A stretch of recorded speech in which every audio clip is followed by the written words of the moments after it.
இவங்களால வாய் பேச முடியாது. மனநலம் பாதிக்கப்பட்ட இவங்க ஈரோடு ரங்கம்பாளையத்துல போட்டுக்க சரியான ட்ரெஸ் கூட இல்லாம சுத்திட்டு இருக்காங்கன்னு அந்த ஏரியா போலீஸ் ஸ்டேஷன்ல இருந்து இன்ஃபர்மேஷன் வந்துச்சு. நேர்ல போய் பாக்குறப்பதான் ஈர துணியோட அழுதுட்டு அங்கேயும் இங்கேயுமா நடந்துட்டு இருந்தாங்க. மெல்ல மெல்ல நம்ம அட்சயத்துல இருக்க நர்ஸ், சைக்காட்ரிஸ்ட், சோஷியல் ஒர்க்கரும் சேர்ந்து அவங்கள பொறுமையா ஹேண்டில் பண்ணி சமாதானம் செஞ்சாங்க. அந்த அக்கா சைகை மொழியில தன்னை நிறைய பேர் துன்புறுத்துறதா சொன்னாங்க.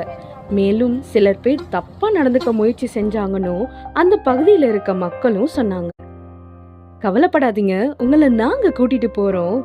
சோஷியல் மீடியா மூலியமா குடும்பத்தை கண்டுபிடிச்சிடலான்னு சொன்னதும் டக்குன்னு கால்ல விழுந்து நன்றி சொன்னது மனசை ரொம்ப நெகிழ வச்சிருச்சுங்க. அவங்களோட ஈர துணியை மாத்திட்டு ரெஸ்கியூ பண்ண ஸ்டார்ட் பண்ணோம்.